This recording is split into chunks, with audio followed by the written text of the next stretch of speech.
What's good? I'm Nomad the Native, and you are tuned into The Snippet, a comfortable spot where we let the art spark the conversation. I link with artists, and we take a deep dive into the emotions and context that drive our creativity. So, join us as we connect, collaborate, and converse here on The Snippet. You are currently watching The Snippet. I am currently Nomad the Native, and sitting with me currently is my boy Imka. Yeah. Thank you for coming and kicking it with me for a minute. Before we get into anything and everything, can you let the people know what kind of creative you are? I would say as of lately, multimedia artist, focus on music and graphic design. More graphic design as of for the past like 6 months, but yeah, those two. But have done videos as far as like directing or or director of photography or stage designs, working with Mario Bowser, for ESA, when it opened up in out there in Southeast. I didn't know that. Or did DMX lighting, for 930 and Fillmore, U Street, or or what was the other one? Echo Stage or whatever. So yeah, done a lot of my time, but it's always coming from like a research, scientific, standpoint, within my multimedia shit. That's why I gravitate to a lot of shit. So I feel like every time we link on something, because we've worked on creative projects, we've just had random conversations about creative work. You're always coming out of left field with a new skill or like a new piece of knowledge. And I kind of, to be honest, I admire that about you. Like, you really seem to be like constantly engrossed in the information about what you're doing. You're constantly engaged in what you're doing. I love that shit. So before we go any further, now that we got that out the way and people know what kind of creative you are, you brought me a snippet, and I'm trying to play that jump.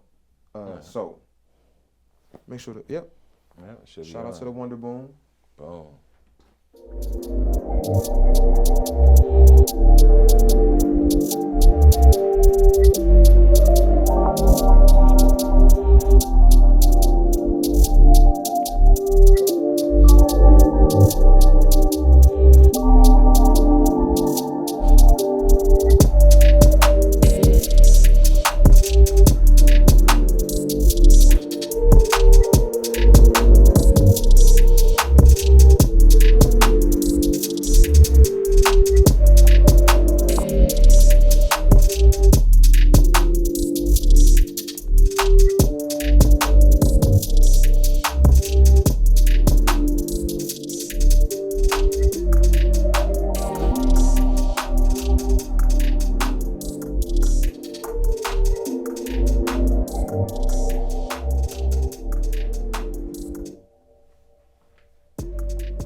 So like most of the musicians I've had on the show so far have been like vocal musicians and like rappers, singers, and so it's interesting to have like a producer on the show or like production being presented. And the question is usually, what made you? What's that song called? What made you make that? Where does it come from? I forgot the title of it, but I was in the back seat, like going from New York to DC. It's called Backseat Control. I got that on my phone right here. It's a random ass name, but that was just more just like the inspiration to just actually just like leaving, like being in New York for about like almost a week, and I told myself a long time ago that I wouldn't get into like drill, but it was just like a challenge as far as like using the drill style of like the hi-hats and the kicks and the snare, and just have like my ambient kind of like music production in the background, which it's always the base of my music, but just to see what I can do, at that time. And I've been thinking about releasing, like getting back into like drums and percussion. It's been about like 5 years now since I haven't really put out anything that's been with drums. It's just mainly been, the plant music and just like ambient work, sound score and shit. So, but yeah. That was like one of the songs I was gonna have off of there. I like that, John, because it feels like score, like movie score kind of. It feels like it's like it fits to just like set a particular mood. Yeah. And like coast to that mood and ride, or like, you know what I mean, whatever's going on, it feels like it has it feels like undercurrent to like lift a particular moment. It's like lighting in a room, if that makes any sense. Yeah, I would say that one was more just like if you needed like a relaxing moment after doing some wild shit at like 3 a.m, I guess you would say. Was you doing wild shit in New York? Nah, but I mean, it was that energy was, that environment New York never sleeps. That's what they say. The city that never sleeps. So it's like, that's real. Yeah, like just for me to be up at that time and I'm still hearing that style of music or whatnot from like 2 in the afternoon until like 2 or 3 in the morning. It's like it took a big hold on me that one time. Just going back on the road, and I was just like, yeah, let me just create something. And yeah, it took about like 2 days. I support that. Sometimes like I really enjoy that when like you're living something, and when you're living it, it impacts what you're kind of creating in that moment, as opposed to like living, like sitting on it and thinking about it and like plotting on it. It's just like right there, spur of the moment. Yeah, true that. Why ambient? What about ambient music, ambient sounds, like has to be the core of your music? Why did you gravitate towards that? I guess it's just like the exploration of seeing like how I can design sound or whatnot without having to worry about timing. And per se of like always being in the studio with music artists, which is like the foundation of all of my music, for majority of my music production in the early days. It's like working with artists, so it was always a grid. And it felt better to like do music that didn't have a grid. You got synchronized music, you got asynchronous, asynchronous, I think that's what it is. Yeah, asynchronous. But yeah, I just rather just flow without having to worry about time. And I would say that's probably like the most challenging thing as a producer, when you're going back and forth between sample bass or like loop bass, shit, or and here it is, you got something where you have to let it flow. You know what I mean? And you also have to keep people's attention, So that's like the challenge, because even with the regular music that we listen to, the music that we listen to today, you got about like 5 or 10 seconds, to grab somebody's attention. So if I can feel I can grab your attention for like 5 minutes, which even when I do sound baths is a whole hour, I think, my job is, is done, in the sense of just, well, I'm doing it right. Yeah. Yeah. I think that's interesting, because as a musician, as a musician, I've heard that a lot of times it's like, if you don't catch people in the first 30 seconds, then you know what I mean. You need to have like a hook or something to catch people, and it needs to be catchy, and it needs to like. But and that's synchronous music. But with asynchronous music, there's like a whole different. I feel like there's probably a whole different set of rules, or those particular rules kind of go out the window. Yeah, the rules go out the window. It's more just about it to the technical side now, of the key, the scale, like what chords, what the other kind of like, I guess you would say going from hip hop to jazz is that's how it is. It's like, it's a whole different beast, and you have to worry about other aspects and other things, to keep your attention, for music and shit. So, yeah. I hear a lot of creatives say, let go and let flow. Do you think there's a difference between the two? Let go and the flow? Letting go letting it flow. I think I have a difference, but I just wanted to hear what y'all think. Letting it go, letting it flow. Yeah, I would say letting go is like your blackout, like where you're in that moment, to where you don't care about like what's going on in your environment. But I rather say flow is like you're in it like through the whole way, and yes, you're still in the blackout form, where it's all like you don't care what's going on outside or whatnot, but you're you're thinking more. You know, I would say it's more of a guided. Yeah, guided. Like, you know that you're going through it, you know, in comparison to just, you know that you're going through it, but like, you don't even remember it. Because there's sometimes where my go and flow, I guess it would say go and flow is like, my experience with go is that I would make something and I will lose the project. And I'm all like, oh shit, in the middle of the project, it crashed. Yeah, I've had so that. Like, my flow, you know, my flow next is knowing what I did and just technically just rebuilding it. You know, and I had that happen a couple of times where I didn't save, I just listened to the beat, and I've been on the project for like an hour. The next thing you know, I lose it, go back. You start recreating. Yeah, and I recreate it like right there, and I'm like, how the fuck did I do that? That's fire. Yeah. For me, I mean, I know how I did it, but like, it's like, what the fuck, you know? Yeah. It's like, well, and because I'm a different type of musician, I think it's when you ever heard of flow state? Like, people talk about like entering into flow state where like you're just so comfortable with technique, so comfortable with whatever you're doing that you're just performing at whatever your peak is, or whatever your peak is, you're just performing at it just like effortless, what seems like effortlessly, and it just there's no rigidity to it. It's just I got this idea, I got that idea, I got this idea, and it's like the best example I can come up with that is freestyling, and like as a rapper, like especially if you like really freestyling, like not like, oh, I got a verse that I wrote, that I memorized, that I, you know what I mean, that ain't nobody heard before, let me spit this junk. It's like really I'm saying whatever's coming to my mind, and the more present I am, the more I'm like kind of like feeling the rhythm of things. Just ideas are just popping off the top of my head. I'm rapping about what I'm rapping like it's conversation, like this is flow. You know what I mean? When you're just conversing and it feels so natural. Yeah, that's how I feel for flow. And that's why I feel like Blackout is like, you have everything, like, but you're just doing it without thinking. And flow with me is you're doing it, but you know everything, but you're thinking through the whole process, I think that probably takes a little bit of mastery, though. Don't you think?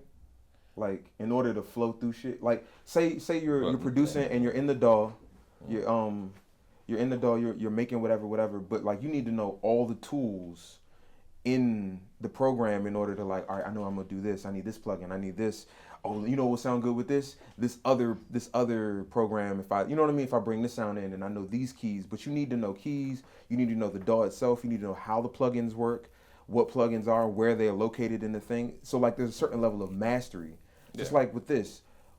Yeah, that's exactly what you're saying about flow. I need to know English. Yeah. I need to know how to say what's on my mind in a quick form, so that I'm not like drawing out the conversation all weird or stopping and going.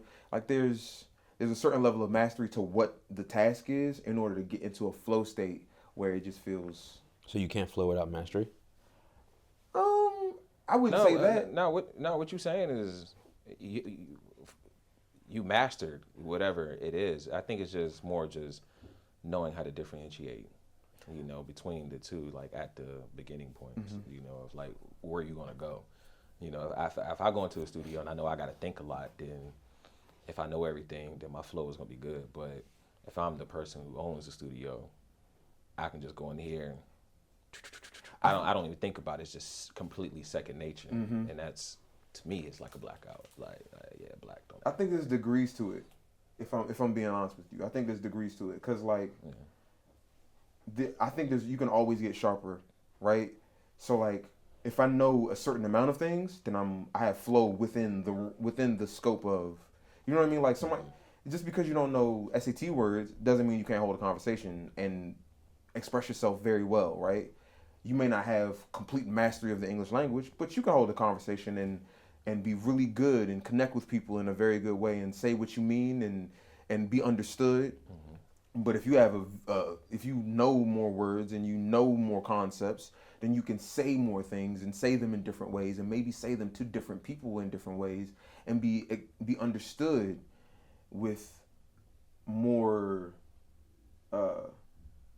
depth. You know what I mean? it's flow and mastery can be scaled up and down. At least that's my opinion. But all right, so another question I have, and I always wonder this with you, is how do you balance? And you've been saying that you've been leaning more into graphic design more lately than audio. How do you balance the two, or balance the multiple? Because you have a couple of different skills that you at your disposal.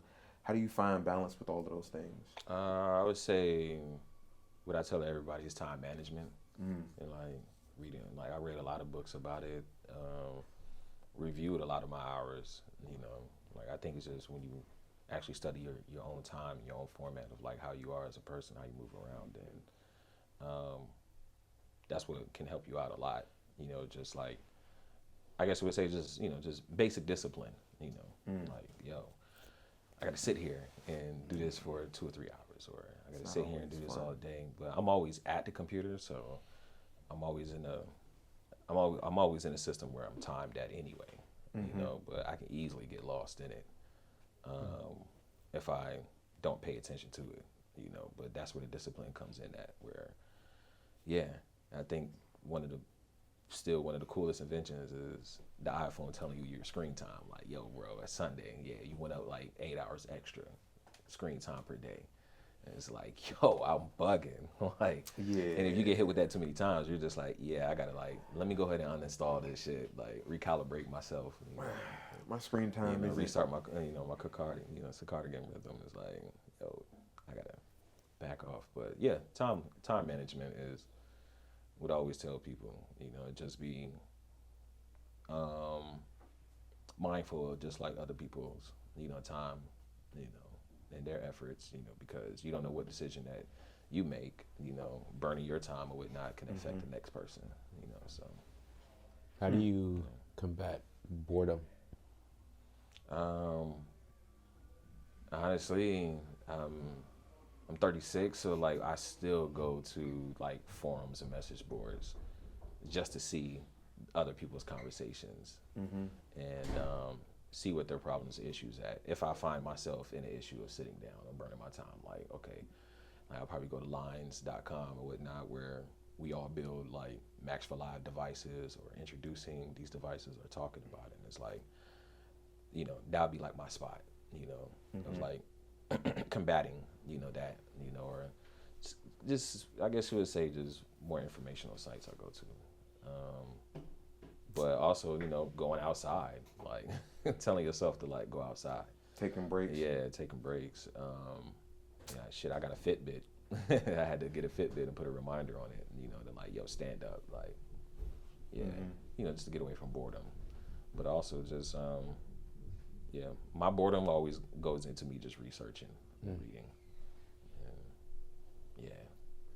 Yeah, I think that's important. I think the relationship with boredom is huge, especially in the creative realm, because people get slayed by it. Heck yeah. Because there's a lot of work that's boring, or there's a lot of boredom that's just gonna pop up. But that's where you make it fun at, though. Yeah. Like it's like with Ableton. Like I still go to this one website where I'm finding out shit that I'm like, I should have knew that. I should have known that a long time ago, but I didn't spend time like researching it. So now it's fun for me to go back into that program and try this out. And I'm like, damn, you saved me fucking 30 minutes. Illustrator, I'm still finding out stuff about that program. Photoshop, I'm holding shift, you know, and moving my edges, but I didn't know that if I put shift option after like 8 years, if I hold that and drag an edge, wherever my center point of that picture is going to stay centered, but I'm still enlarging the image. But my ass was over here, dragging it here, dragging it there, dragging all 4 corners, shifting it over, and I'm like, oh, yeah, I should have did this action a long time ago. To be honest, that sounds like more of mastery. Like if I'm being honest with you, like when you're bored, if you take time to go back to like learn something new, and that gives you more tools to use, and then that makes it. It's like Yeah, we still. I mean, I would say we masters because we stubborn as shit, and we stay right there, and we continuing to do it. Yeah, continue to keep doing it, like until you see somebody else doing it, or you see them it could be done a different way, and then we'll be like, okay, boom, bring that in, and convert that shit. Like, yeah, I was doing that wrong, you know. But yeah, mastery comes with time management. I was talking to one of my best friends. She's a musician and a multi-media artist as well. And one of the things that she was talking about was how she stopped using her phone for the most part. Like she like unless it's like texting or calling, and maybe like business emails, she's like not on her phone for socials. She's not scrolling. She's like, I'm just kind of leaving my phone alone because I want to just be more in touch with myself and more in touch with the world around me. And in doing that, at first she was like, yo, I'm so bored. And then like it clicked for her. She was out one day, she was having a conversation with somebody, and they were like, you're so present.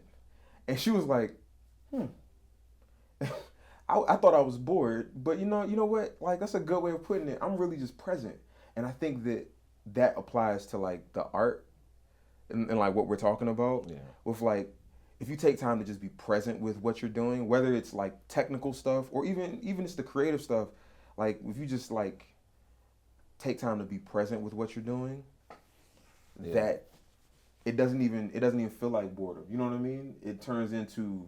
But that's a challenge. Mastery. But boredom and mastery, like, it's funny that you say that about somebody who's on their phone, and, you know, I mean, took that away from themselves. But what changed for me is that, like, when I met somebody who makes like 3 times as more than me, like they're a millionaire or like they make 500,000 or 200,000, they're not on their phones at all. That's the shit that changed my mind too. I was like, damn.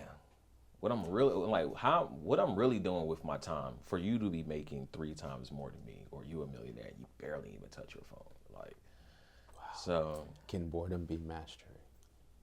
I mean, I think it's a matter of like, you know what I mean? Like, how do we connect with, or what is our relationship with distraction? What is our relationship with the task at hand? And what is our relationship with ourselves? You know what I mean? Because... And we're all finding that out about each other. I mean, you look at like how self-diagnosing rates have went up, and it's all like... And that's detrimental, you know, to just human growth. That's a whole conversation. So, yeah, I mean, so boredom can go deep. Boredom can be good and bad. Yeah. You know, time management can be good and bad, but I think we all are, you know, at that point of... like trying to figure out what's going to be happening for like the next 30, you know, years, because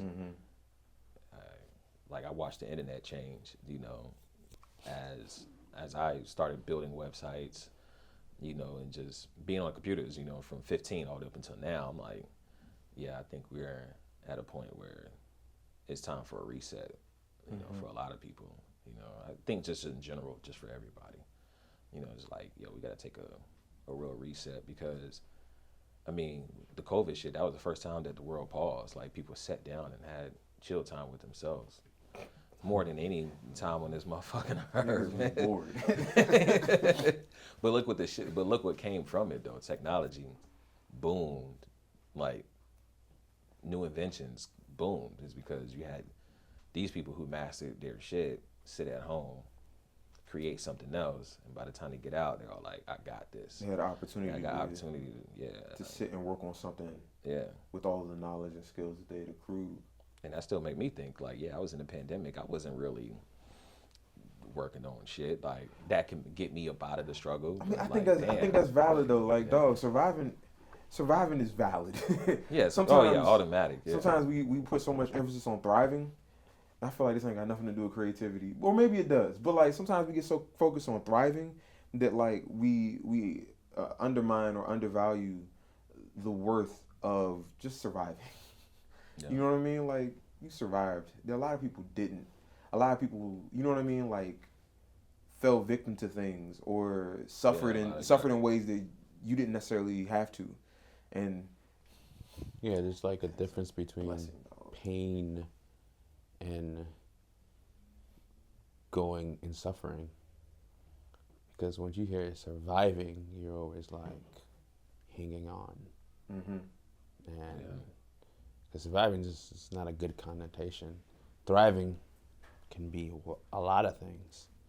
Crazy shit. I was a whole father of a family and went single. Like, oh yeah. During that shit, like right at the peak. So survival is. Yeah, right. It was crazy. We gotta go, but before we do, because you just mentioned it, like fatherhood, and I mean, how would you feel about your kid following in your footsteps as a creative? And to piggyback on that, how did you survive as a creative after fatherhood? All right, your question, I answered that one. I'll answer yours too. What was your question again? I'm sorry. It was how do you feel about your kid, your child, following in your footsteps as a creative? I'll be cool with it. Is because I think I hit so many different like business aspects, lanes or whatnot, to where I'm still that person as of now, where I can see when a situation is gonna go bad, and like I have enough knowledge to like give him in his early stages, if he ever get to it, of like how to look for it and stay away from, that stuff, and yeah, I'll be cool with it. Yeah, with what I know now, what I can give to him, like passing down information. Yeah, I'm cool with it. How did and like so reiterating his question? Yours. How do you feel like your creativity survived, your creative career survived the transition into fatherhood? How did it survive? Or I mean, maybe not survive, but like how has it been maintaining your creative career as you entered fatherhood, as you currently maintain fatherhood? It's not easy. It's still hard. It's gotten harder, but it's gotten easier for me to deal with. You've gotten better at managing it? Yeah. It took about a good 3 years for me to like really get it down pat. What was the challenge? Honestly, just showing up for people in the way that I want to.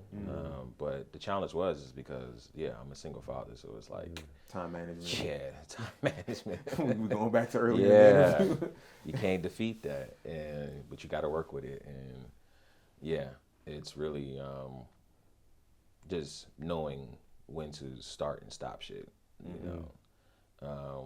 I would say for anybody, if you work a regular 9 to 5, if you ever have a chance to get into a union job or whatever, or a company that runs off a union, you will have a good experience of it will recalibrate you in a way of like, oh shit, I come here, I do the job, I don't gotta feel a certain way, I gotta have my boss micromanage me and shit like that. And then, you do your job and they be like, either you can go home or you can stay here and get the hours. And you have protections. So it's like, it's really just about like just a strong thing for me. It is discipline on time, especially because I come from a military family. So it's make a decision or don't, but know what kind of decision that you're making. Make sure that whatever that you do, like my dad say, any decision that you make, think about like what it's going to look like in about 2 or 3 years from now.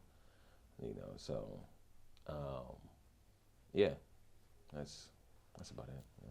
Yeah, you do have the ultimate trump card. Like, you defeat people like me because I'm like a go-getter, inspire individuals and all that. But when somebody says, you don't understand, I have a kid, I let go. Because I can't relate at that point. I mean, I can chime in and be like, well, you chose to have a kid, but ultimately then that becomes a little pushing the boundaries. Don't ever bring your kid. Yes, but just there's twice where somebody brought my kid into it about like a decision I make. I was just like, bro, whoa, that my decision had nothing to. It always, but it's like it's gonna be an assumption. Nothing to do. It's gonna be an assumption. But But that's something that, you know, I would say, you know, you have to get a very thick skin of understanding that, like, there's a lot of people that will move and keep forgetting that I have a kid. Like, they'll think I can move, and I'm all like, yo, I can't do that. Oh, my bad. Or let's not do it. You know, I would say that transition, one of the weirdest things is that before it's fucked up, just like how Drake was. Like, he ain't announced to the world that yes, he had a kid. But you know, as a father, but as a father on a level, I can kind of respect. I can kind of understand why he did that. Is because I watched my transition go from, I had everybody on my back. You know, I'm doing graphic design, music for anybody, you know, that's in the DMV, but I know because of the fact that they always would say, oh, I know you're busy, you would not get back to me. I'm all like, no, I'm not really busy like that. But when I said that I had a kid or I'm having a kid, it went from being booked to everybody saying, nah, you got a kid on the way. And I'm like, yo, bro, I thought you, because they think that, you know, when you have a kid, like, you already set your life up. Your money is already all there. And, like, you can just step away from this shit and you be good for 2 or 3 years. And that's all like, no, motherfucker, I need work. I need work still. Hit me. I'm only announcing this is because, yes, it's time. But there's still a side of me that, as a creative, to say, I know when I do this shit is going to change my whole aspect of just like how people approach me or opportunities that I can't even pop up from, you know. Yeah, I had to deal with FOMO crazy. I still see events going on the weekend, but I'm all like, yeah, I'm with my son like hard through the weekend, like from Friday all the way up until Monday. And because where I'm at right now with Paramount, my schedule is always 10:30 to 6:30. 80% chill and 20% hard work, but still it's hard. Yeah, it's wild when you drop a kid in there. It is, to a certain degree. I believe it, so, bro. People that was blasting at him, I was just like, bro, you just don't know. Like, I'm quite sure a lot of his contracts, everything in his life changed as soon as he talked about a kid. Like, yo, insurance, different. Like, oh, yo, bro, you can't go out tonight with us, bro. You got the kid on the way, trying to get you in an accident, get you caught up with the homies. That's hilarious. It's all like, damn. Like, so to link back into that transition part, that was hard. That was a hard part for it. But yeah, bro. Well, thank you for coming and kicking it and talking through the stuff and the things. Yeah, of course. I appreciate you, my creative brother. All love. All right.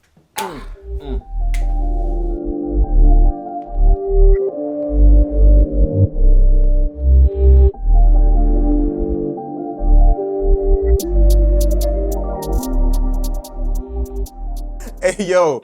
Hey, son. Thanks for tuning in. I hope you enjoyed this episode. And if so, then comment, like, subscribe, follow, disagree, whatever. I mean, this is a show by the artists for the artists. So, if you want to be featured, just hit us. Ain't nothing but an email or a DM away. Until next time, peace.